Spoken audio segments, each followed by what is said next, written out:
Welcome back, ladies and gentlemen. Now we're going to discuss the annual meeting of the International Monetary Fund with a group of the World Bank that took place from the 13th until the 18th of October. And to shed more light on this, we have the pleasure to have with us today our dear guest, Ms. Maya Keshk, economic researcher. Good morning. Good morning. Well, Doctor, a high-level Egyptian delegation have attended this summit, including senior officials from the Central Bank of Egypt, also ministers of finance, Minister of Planning and International Cooperation. What is the importance of Egypt's participation in this forum? Well, the importance of Egypt's participation relies on showing the world how or where Egypt has reached in terms of financing projects and in terms of investment, and also it is also to attract foreign direct investment into Egypt, in which has already been persistent in the past few years. However, it is also important to show the world where we stand and where we can go. Yes, actually President Abdel Fattah al-Sisi in several occasions have stressed the importance or his keenness on attracting investments to Egypt. Of course. Yes, of course. Yes, and actually also the President stressed the importance of the role played by the private sector. And also the private sector is from the delegation that is participating, an Egyptian delegation from the private sector is also participating, the importance of this private sector participation in this conference. So basically the private sector is very important for any economy. For supporting the government. Of course, yes. Because the government on its own cannot sustain all the needs for the country. So public-private investment or public-private partnership is extremely important when it comes to attracting investment and when it comes to economic growth as well. So there should always be a collaboration. What is the kind of support that the private sector could provide to the government? The thoughts, the ideas, or also financing or the budget it provides? Well, not just that it provides financing, it also provides job opportunities that, again, of course. That of course promotes the economic cycle and promotes employment and promotes economic growth in general. Yes. So private sector is extremely important when it comes to that matter, yeah. Yes, if we go on to shed more light on the conference, what were the main axes of this year's meeting? Well, the main aim for this year's meeting was to basically spread awareness on how inflation is impacting all countries, developing before developed countries, of course. And now we're also talking about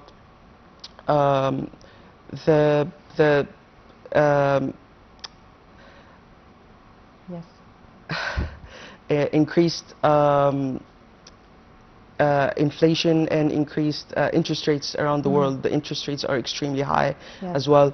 And also dealing with global economic growth in times of uncertainty, if that makes sense. Since there's a lot of political tensions and trade tensions as well that are causing a lot of uncertainty in the world right now. So it is extremely important to know that this was the aim of the conference. So was the conference able, or the meeting able to meet its target? Yes, of course. Especially when it comes to dealing with developing countries that are in debt and ways in which debt reduction should be tackled.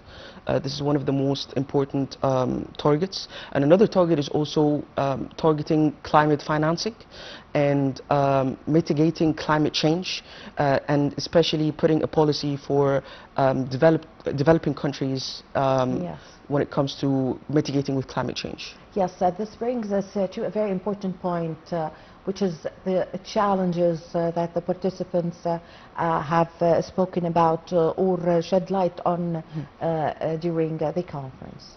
So the challenges were, again, climate financing is one of the main important challenges.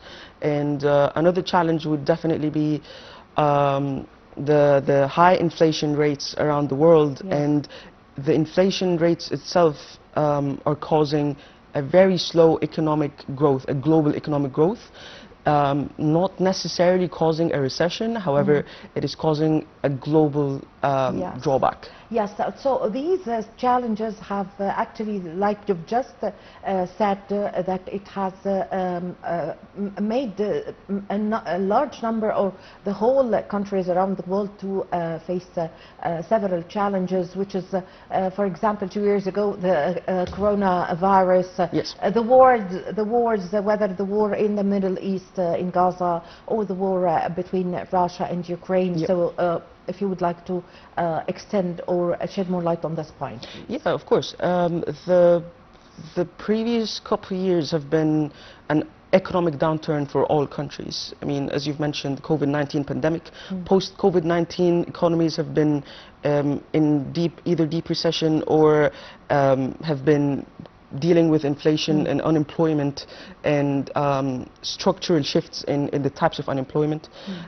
The Russian-Ukrainian war definitely had an impact on oil prices, in which caused the global inflation, Yes. if you may say.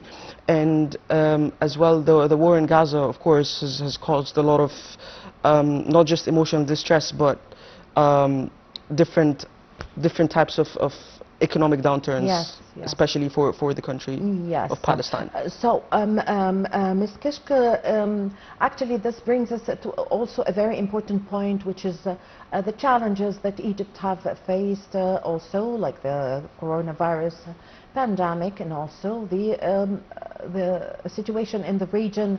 And Egypt was able to face this, and actually the International Monetary Fund have praised several times Egypt's program and economic reforms, and saying that Egypt is going on the right track. Yes.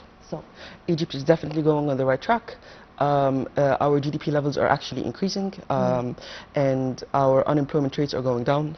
The International Monetary Fund said that Egypt is actually sustaining the debt in a very good way, and we are able to repay the debt on time and in ways that are out of the box, such as attracting investment in order to be able to repay that debt. So Egypt is actually going on the perfect track, in my opinion, and there's a lot more to come as well.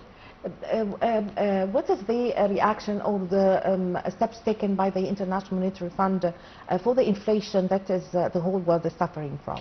Well, the International Monetary Fund strongly suggests that interest rates should not be cut instantly. However, they should be cut gradually in order to maintain economic stability for the entire globe. And at the same time, they should be cut in order to reach sustainable levels of investment. Yes. Is there a threat from the new global recession in light, of course, of the trade wars and the U.S. tariffs? Not recession per se, however, I would definitely say that there is going to be a slowdown in global economic growth. Yes, there is a slowdown. Yes. So how would the international institutions deal with the debts of the developing countries, and notably those suffering from internal conflicts?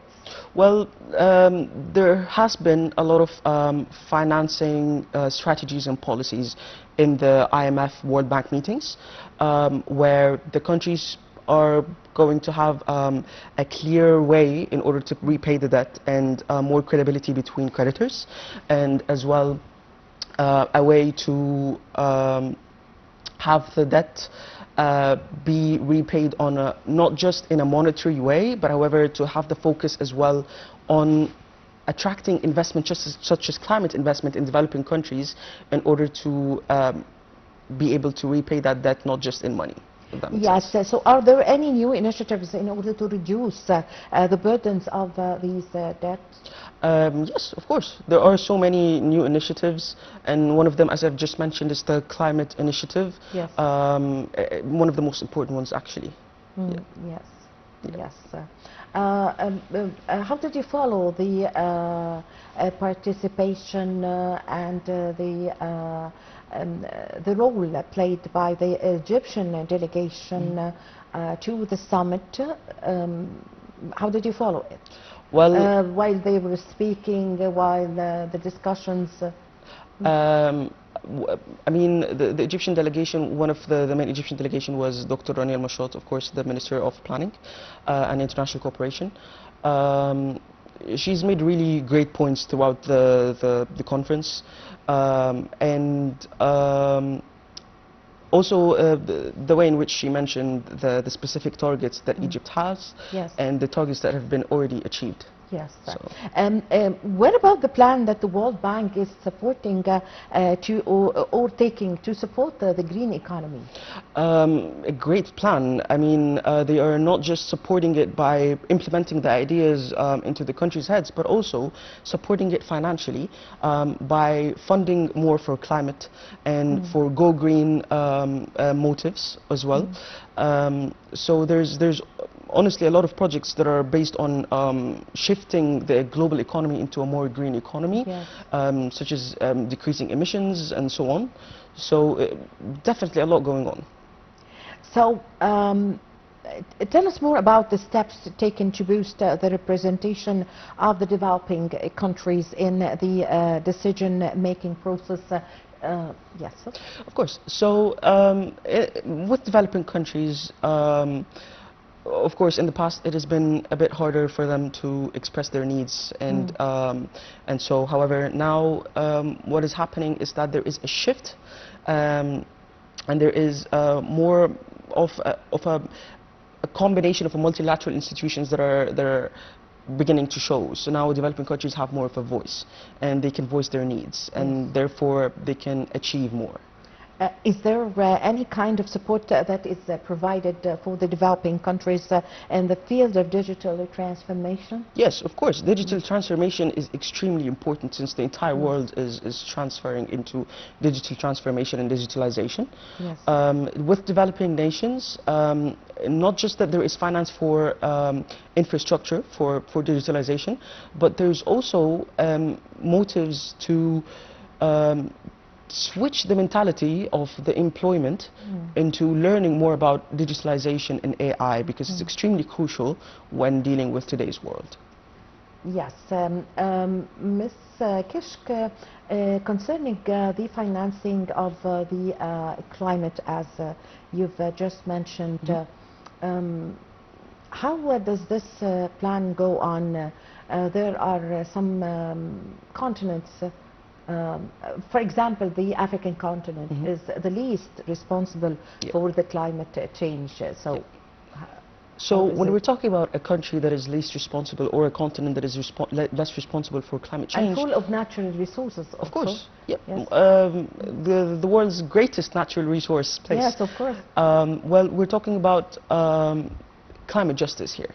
Yes. So those who are least responsible... A very important point, the climate justice. Yes. Yes, we're talking about the least responsible countries being those who pay the most in order to get out of the issue of climate change. Yes. However, this has been also tackled in the meetings,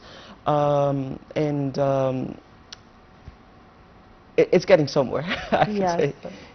Yeah. Actually, I thank you very much for coming today. Thank you so much. The pleasure is mine. Ms. Maya Keshk, economic researcher, really had the pleasure to host you today. Thank you so much. The pleasure is mine. Thank you so much. Thank you so much. Thank you. Ladies and gentlemen, a short break, and I'm going to be back with you.